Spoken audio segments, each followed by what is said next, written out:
할렐루야. 오늘은 대림절 마지막 주일이면서 성탄을 바로 코앞에 둔 성탄주일로 지키고 있습니다. 그러면서 우리는 임마누엘로 이 땅에 오신 아기 예수님을 아기 예수님께 경배와 찬양을 드리고자 동방박사의 마음으로 별 따라가는 길을 준비하고 있습니다. 여러분, 예수님께서 탄생하시자 동방의 박사들이 별을 따라 경배하러 옵니다. 왜냐하면 예수님께서는 유대인의 왕을 넘어 온 인류를 구원하실 평화의 왕으로 오셨고 영원한 하나님 나라를 이루실 만왕의 왕으로 오셨기 때문이죠. 그런데 여러분도 잘 아시는 것처럼 동방 박사들을 인도한 별은 그들을 예수님께서 태어나신 베들레헴으로 인도한 것이 아니고 헤롯 왕이 있는 예루살렘으로 인도합니다. 그래서 헤롯 왕에게 유대인을 왕으로 나신 이가 누구냐고 어디에 계시냐고 묻게 하잖아요. 여러분, 사실 이 장면은 성탄에 있어서 굉장히 중요한 장면이에요. 왜냐하면 이때 등장하는 헤롯 왕은 사실 그 자리에 앉아 있을 자격이 없는 사람이기 때문입니다. 그는 당시에 이스라엘을 다스리는 왕이지만 사실 그는 정통 이스라엘 사람이 아니고 에돔 사람입니다. 이스라엘은 야곱의 후손이고 에돔은 야곱의 형 에서의 후손이잖아요. 물론 그들이 아브라함의 자손으로 같은 민족이고 형제였지만 세월이 지나면서 하나님의 약속이 끊어진 에서의 후손은 이제 하나님을 모르는 이방인이 되어버린 거죠. 그런데 그 에돔의 후손인 헤롯이 당시에 이스라엘을 침략했던 로마 황제와의 친분으로 그 왕의 자리에 떡하니 앉아 있는 거예요. 그러니까 사실상 그는 이스라엘의 왕의 자리에 앉을 자격이 없는 거죠. 예, 하나님께서는 동방박사를 통해서 네가 왜 왕의 자리에 앉아 있느냐, 진짜 유대인의 왕으로 오신 이가 어디에 태어났느냐고 묻고 있는 거죠. 그런데 여러분, 이건 지금 우리가 살아가는 이 시대도 마찬가지 아닙니까? 지금 우리가 사는 세상도 예수님이 계셔야 할 자리에 그럼 누가 왕 노릇하고 있습니까? 세상 물질이, 돈이 세상에 왕 노릇하고 있고 돈이 세상을 살아가는 기준이고 목표가 되어버렸잖아요. 그래서 성탄절이 되었는데도 진짜 왕으로 오신 예수님은 온데간데 사라지고 물질로 대표한 산타클로스가 그 자리에 떡하니 앉아 있는 거잖아요. 이에 별 따라가는 길을 준비하면서 오늘 우리도 우리 자신에게 물어봐야 합니다. 내 인생의 진짜 왕이 누구냐고, 나는 누구의 다스림을 받으며 살고 있느냐고. 여러분, 이 질문에 정말 나를 죄에서 구원하기 위해 평화의 왕이요 겸손의 왕으로 오신 예수님만이 내 인생의 주인이요 그분만이 찬양과 경배 받으시기에 합당하신 만왕의 왕임을 고백하신다면 여러분, 마땅히 그날에 좀 더 어렵고 쓸쓸한 농촌교회, 미자립교회를 찾아가 예배드리는 것은 어쩌면 당연한 것 아니겠습니까? 왜냐하면 예수님께서 낮고 천한 이 땅에, 그것도 몸 하나 누일 곳이 없어서 천한 말구유 여물통에 태어나셨고 성탄의 소식 또한 소외되고 천대받던 목자들에게 가장 먼저 들려주셨기 때문이지요. 그래서 그런 마음으로 우리가 농촌교회, 미자립교회를 찾아가 정성으로 섬기고 함께 예배할 때 여러분, 먼저는 그 교회를, 그 강단을 홀로 외롭게 지키시는 그 목사님에게 지쳤던 그 첫마음과 첫사랑이 회복되는 은혜가 있게 되기를 간절히 바랍니다. 또 그 교회 교우들에게 부흥의 불길과 잊어버렸던, 퇴색되어 버렸던 사명의 불길이 회복되기를 바랍니다. 그리고 그 교회가 그 마을의 축복의 통로요 구원의 방주가 되기를 바랍니다. 그리고 예배하고 돌아오는 우리 또한 하나님이 우리와 함께 하시는 임마누엘의 축복을 통해서 내 안에 있는 모든 더러움과 연약함이 다 떠나가고 하나님께는 영광이고 우리 안에는 아기 예수님의 참된 평화가 가득 넘치는 놀라운 은혜가 있기를 주님의 이름으로 축원합니다. 그래서 여러분, 별 따라가는 길에 많이 동참해 주시고 정말 많이 후원해 주셔서 큰 은혜의 축제가 되기를 바랍니다. 여러분, 이렇게 성탄절은 소외되고 어려운 이웃을 섬기며 성탄의 기쁨을 나누는 날이 되어야 돼요. 그래서 오늘 본문 21절에도 뭐라고 했어요? 아들을 낳으리니 이름을 예수라 하라. 이는 그가 자기 백성을 그들의 죄에서 구원할 자이심이라 하니라. 여러분, 예수님이 무엇을 하기 위해 이 땅에 오셨다고요? 죄에서 우리를 구원, 자기 백성 즉 우리들을 죄와 사망에서 구원하기 위해 이 땅에 오신 것입니다. 그런데 여러분, 지금 우리는 그런 예수님에 대한 기대가 어떻게 바뀌어 있습니까? 예수님을 통해 죄악된 세상으로부터의 자유함, 또 죽을 수밖에 없는 인생의 고통으로부터 참된 평안과 기쁨을 기대하는 것이 아니고, 예수님을 통해 그저 아무런 걱정도 없는, 풍랑도 없는, 그저 부유하고 성공한 삶을 기대하고 있는 것은 아닙니까? 그러나 여러분, 예수님이 이 땅에 오신 이유는 죄와 사망으로부터 우리를 구원하시기 위함이라잖아요. 그래서 주님을 만나게 되면 세상 문제가 해결되는 것이 아니고, 부유하고 성공한 삶이 되는 것이 아니고, 주님을 만나게 되면 내 안에 있던 이 미움과 원망이 사라지는 것입니다. 인생의 후회와 죽음의 두려움이 사라지고 정말 살고 싶은 소망이 생기고 평안과 기쁨이 가득하게 되는 거예요.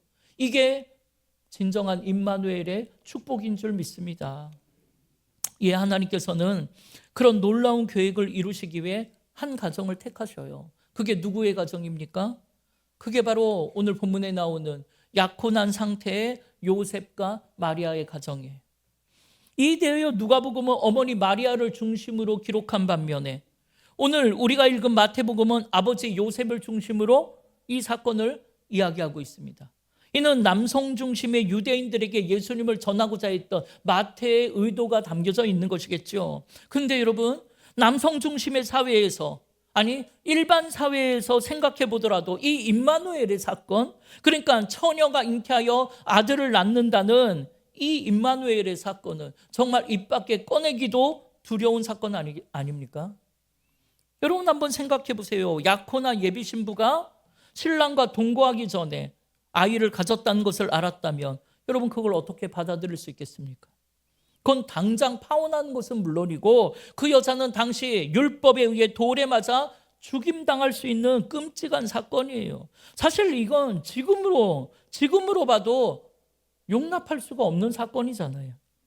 그럼 여러분, 마리아가 아이를 가졌다는 사실을 알게 된 요셉의 마음이 어땠을까요? 여러분, 너무나도 놀랐겠지요. 그리고 그 당혹감과 배신감, 그리고 결혼 생활이 시작하기도 전에 끝나버렸다는 그 절망감, 그리고 이걸 어떻게 하지 하는 그런 난감한 마음에 누구 아이냐고, 도대체 그 아이는 누구 아이냐고 따져 묻고 싶었을지도 모르죠. 그런데 여러분, 마태는 그런 일을 겪게 된 요셉이라는 사람을 이렇게 표현하고 있는데요. 여러분, 19절에 보면 요셉은 어떤 사람이라고요? 의로운 사람이랍니다. 그런데 여러분, 우리가 지난 팔복에서도 배운 것처럼 여기서 말하는 의롭다는 것은 원어로 디카이오스라는 단어인데, 여러분, 이건 단순히 율법적, 윤리적 의미를 넘어서 하나님과의 관계에서 올바른 상태를 의미하는 건데요. 그러니까 요셉은 마리아의 임신 사실을 알았을 때 율법의 잣대로 그녀를 정죄하고 그녀를 심판하기보다는 율법을 주신 하나님의 마음으로 그녀를 살리기 위해 자기가 십자가의 사랑으로 그녀의 허물을 덮어주려고 하는, 그래서 이를 드러내지 않고 조용히 이 혼인을 끊고자 했다는 것입니다. 그러나 그런 요셉의 의로운 행동은 하나님의 개입으로 멈추게 돼요. 여러분, 오늘 본문 20절 21절 보세요. 이 일을 생각할 때에 주의 사자가 현몽하여 이르되 다윗의 자손 요셉아, 네 아내 마리아 데려오기를 무서워하지 말라. 그에게 잉태된 자는 성령으로 된 것이라. 아들을 낳으리니 이름을 예수라 하라. 이는 그가 자기 백성을 그들의 죄에서 구원할 자이심이라 하니라. 여러분, 의로운 요셉이 이를 드러내지 않고 조용히 끊고자 했더니 주의 사자가 현몽하여 너 마리아 데려온 거 무서워하지 말라는 거예요. 왜냐하면 이는 성령으로 잉태된 것이니까 놀라지 말라라는 거예요. 그리고 아들을 낳을 것인데 그 이름을 예수라 하라. 이는 그가 자기 백성을 그들의 죄에서 구원할 자라고 말씀하시는 거예요. 그런데 여러분, 이 말씀을 들으니까 머릿속이 더 복잡해졌어요. 만약에 여러분, 주의 사자가 여러분을 찾아와서 이런 말씀을 하셨다면 여러분은 이걸 받아들일 수 있겠습니까? 여러분의 아들이 와갖고 엄마, 결혼할 내 여자친구가 아이를 가졌어요. 그런데 그게 내 아이가 아니래요. 성령으로 잉태된 거래요. 그리고는 그 아기가 아들일 건데 그 이름을 예수라 하랍니다. 이는 그가 자기 백성을 그들의 죄에서 구원할 자이기 때문에 그렇대요. 엄마, 이 결혼을 어떻게 할까요? 해야 할까요? 그럼 여러분은 할렐루야 그러면서 얼른 데리고 와라. 그럼 그럴 부모가 몇 명이나 될 것 같아요? 아마 아무도 없을 거예요. 여러분, 누구나 황당하겠죠. 아마 모르긴 몰라도 당시에 이 말을 직접 들었던 요셉도 너무나 당황하고 놀랐을 거예요. 성령 잉태? 그럼 누가 이런 말을 믿을 수 있겠습니까? 여러분이 요셉이라면 아무 말 없이 마리아를 데리고 올 수 있겠습니까? 그런데 여러분 24절에 보니까 요셉이 뭐대로 행했다고요? 말씀대로 행하여 그의 아내 마리아를 데리고 왔다는 거죠. 여러분 정말 놀라운 일이에요. 그럼 저는 이 이야기를 읽을 때마다 예전에 한번 말씀드렸던 하용조 목사님의 이야기가 생각나요. 지금은 소천하신 하용조 목사님께서 연예인 교회를 개척해서 연예인들에게 복음을 전하고 막 그렇게 하실 때, 연예인들을 전도해서 성경 공부시키면서 막 교회가 부흥할 때예요. 그때 열심히 함께 동역하시던 분들 중에 한 분이 코미디언 구봉서 장로님과 곽규성 목사님이에요.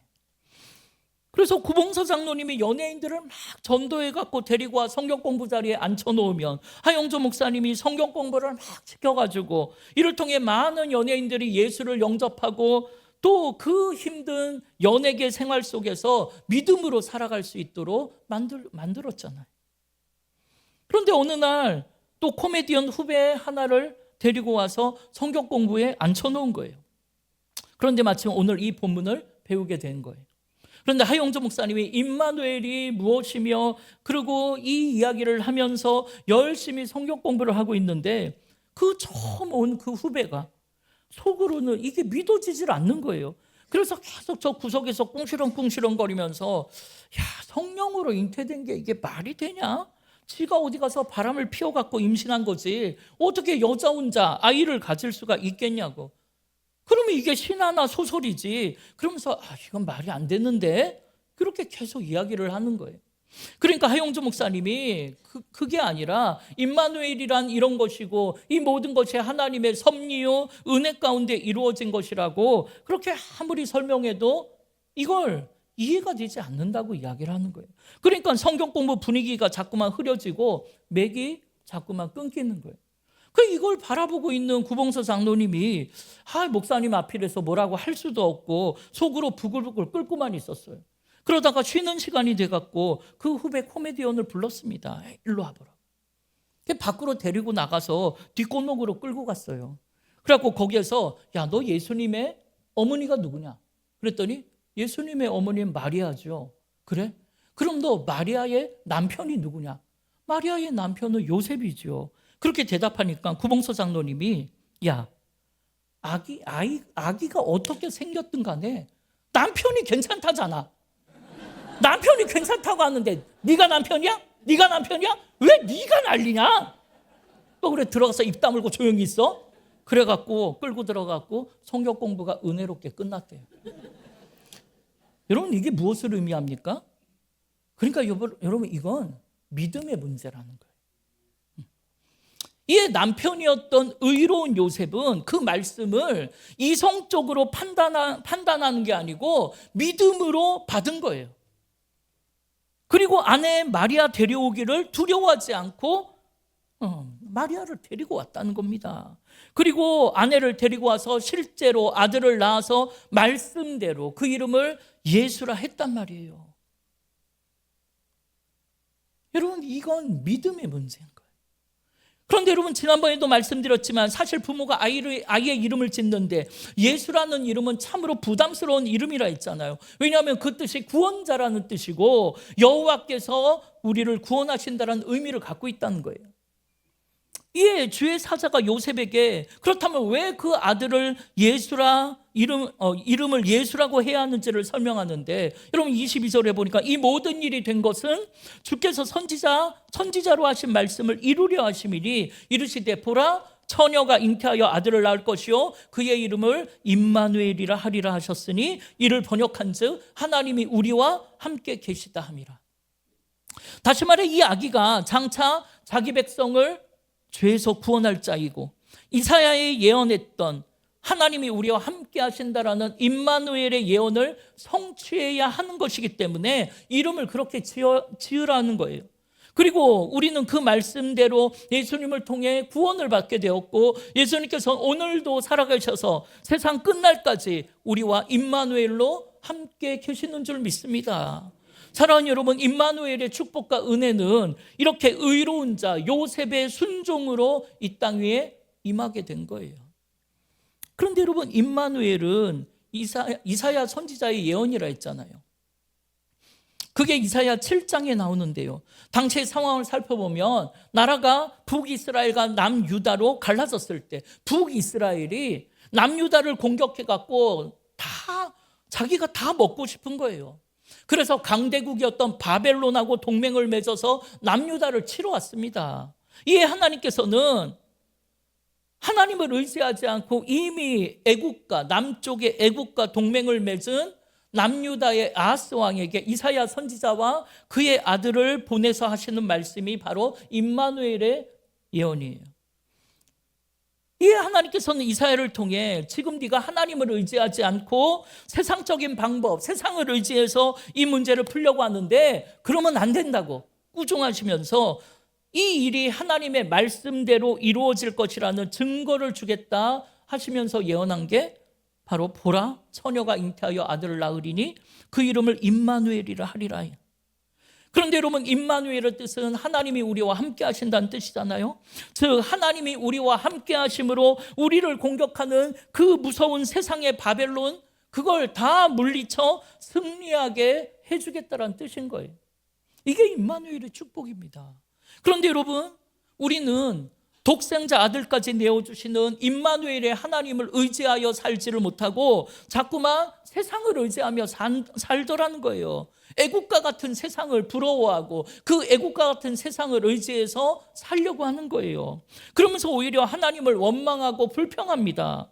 아니, 하나님께서 우리와 함께 하심으로 세상 풍랑 물리쳐 주시겠다라고 약속하셨으면 아니 차라리 그 풍랑이 오지 않도록 해주셔야지, 불난 다음에 불 꺼주시면 그게 무슨 소용이냐고, 무슨 병 주고 약 주시는 거냐고 그렇게 원망할 때가 많죠. 그러나 여러분, 그건 임마누엘의 뜻을 잘 모르고 하시는 소리예요. 여러분, 이사야에 나오는 임마누엘의 예언은 우리가 쉽게 지나치는 중요한 점이 하나가 있는데, 그게 뭐냐면 이사야가 아하스 왕을 만나러 갈 때 이사야의 아들을 데려가게 하신 거예요. 그럼 왜 하나님은 그 아들을 데려가라 하셨을까? 하나님 말씀을 아하스 왕에게 전하는데 그 아들이 필요했을까요? 아니에요. 그 다음에 아들은 등장하지도 않아요. 여러분, 우리가 그때 기억할 것은 그 아들의 이름이었어요. 이사야 7장 3절에 보면 그 아들의 이름을 스알야숲이라고 했어요. 여러분, 스알야숲의 뜻은 남은 자가 돌아오리라는 뜻이에요. 그럼 이게 무엇을 의미합니까? 지금 하나님께서는 아하스 왕에게 세상 풍랑이 불어오면 인간적인 힘과 세상을 의지하며 살지 말아라. 임마누엘의 하나님이 너와 함께 할 것이다. 그러니 하나님 의지해서 살아라. 내 말을 들어라. 내 말을 따르라. 그래야지 너희가 믿음으로 이기고 스알야숲, 남은 자가 되어 돌아올 수 있다라고 말씀하시는 거예요. 그러니까 하나님이 우리에게 이런 인생의 풍랑을 허락하시는 이유는 우리로 하여금 믿음으로 이기고 돌아올 수 있도록 만드는 구원의 초청장을 보내신 거예요. 그럼 누구나 인생을 살아가면서 겪게 되는 풍랑이 있습니다. 그런데 여러분, 그 풍랑은 언젠가 다 지나갈 거예요. 그럼 여러분, 풍랑이 지나간 후에 우리에게 뭐가 남아 있어야 한다고요? 믿음이 남아 있어야 한다는 거예요. 그래야 스알야숲, 다시 하나님이 함께 하시는 임마누엘의 축복과 은혜로 할 수 있다고, 하면 된다, 해보자라는 소망과 함께 어디든지 또 갈 수 있고 무엇이든지 다시 시작할 수 있는 임마누엘의 복된 인생으로 돌아갈 수가 있는 거예요. 그런데 그런 초대를, 그런 복된 초대를 받은 오늘 우리는 하나님께 돌아가는 것을 거부한 채, 하나님만 의지하며 살아가는 것을 거부한 채 애국과 같은 세상과 동맹을 맺고 하나님 앞에서는 믿음이 있는 척 너스레를 떨며 살고 있더라는 거예요. 이에 이 땅에 오신 임마누엘의 주님은 그렇게 세상 물들어 사느라고, 세상 의지하며 사느라고 조금만 풍랑이 불어도 쩔쩔매며 두려워하는 우리를 그런 죄악된 세상으로부터 구원하시겠다라고 약속하시는 거예요. 따라서 비록 우리가 죄악된 세상에 오늘도 섞여 살고는 있지만, 여러분, 나와 함께 하시는 임마누엘의 주님만을 의지하며 사시기를 바랍니다. 그래야 남은 자가 되어 돌아올 수가 있는 거예요. 이에 주님의 성탄을 기다리는 대림절 마지막 주간이자 이 성탄 주일에 여러분, 내가 누구를 의지하며 살아야 하는지를 분명히 깨닫고 고백하는 한 주간이 되시기를 바랍니다. 그래서 우리와 세상 끝날까지 함께 하시는 임마누엘의 은혜로 오직 믿음으로 남은 자가 되어 우리 앞에 불어닥치는 모든 풍랑을 이기고 임마누엘의 축복으로 살아가는 성탄절이 되시기를 주님의 이름으로 축원합니다.